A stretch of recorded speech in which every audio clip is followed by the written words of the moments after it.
Shalom and good day, all. This is Tehillim29 back again for some indie comic reviews, and for these indie comic reviews I'll be covering a Darkstalkers Street Fighter crossover and also Nemesis Forever issue 2.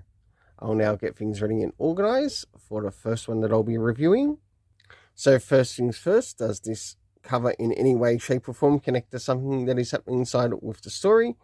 Sure enough it does, to which it covers the characters of Captain Nash as well as Agent White, to which I give this cover a 7 out of 10, and yes, we do get to see these characters within the story.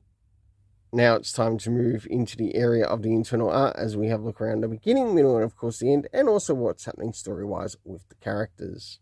So as the story begins, we start off in the sort of like the kingdom of the Darkstalkers, and we get to see some of the events that are taking place. As we start to move towards the middle of the story, we have the characters of Agent White and Captain Nash being brought into the universe due to some sorcery taking place in the story. And last but not least, towards the end, for the internal art, I give it a 7 out of 10. Next is the area of the story racing, which consists of time, location, and cast. First things first, did we get anything time-wise? No, we didn't. Next is the location, mainly a castle in relation to the story. That was about all. Last but not least, we have the cast of characters, or the cast of characters that seem to stand out. We had John, Felicia, Captain Nash, and Agent White. For my overall rating, I give it a 7 out of 10. Next, we'll move on to Nemesis Forever, issue 1. Correction, issue 2. So starting off with first things first, does this cover in any way, shape or form connect to something that is happening inside with the story?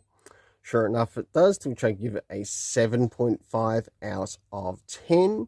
Next is the area of the internal art as we have a look around the beginning, middle, and of course the end, and also what is happening story-wise with the characters.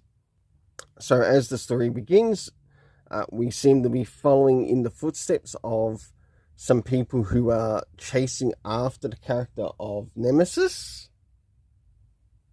As we start to jump towards the middle of the story, we get to see some of the places that they visit whilst they try to find him, until, of course, he ends up finding them.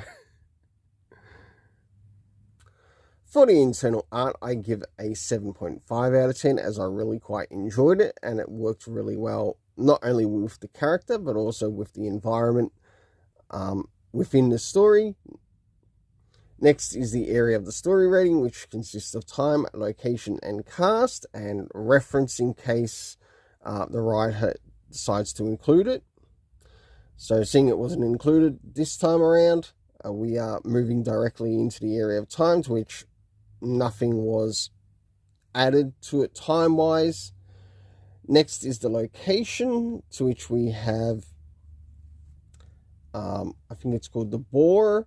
Then we had the Nemesis HQ number 2, so we got to see like an expansion to his character and also what he's doing in the universe. The cast of characters consisting of Sophie Stein, Nemesis, and Hans Berg. My overall rating for this story is a 6.5 out of 10. Until then, let's keep it colourful and have yourself an awesome day.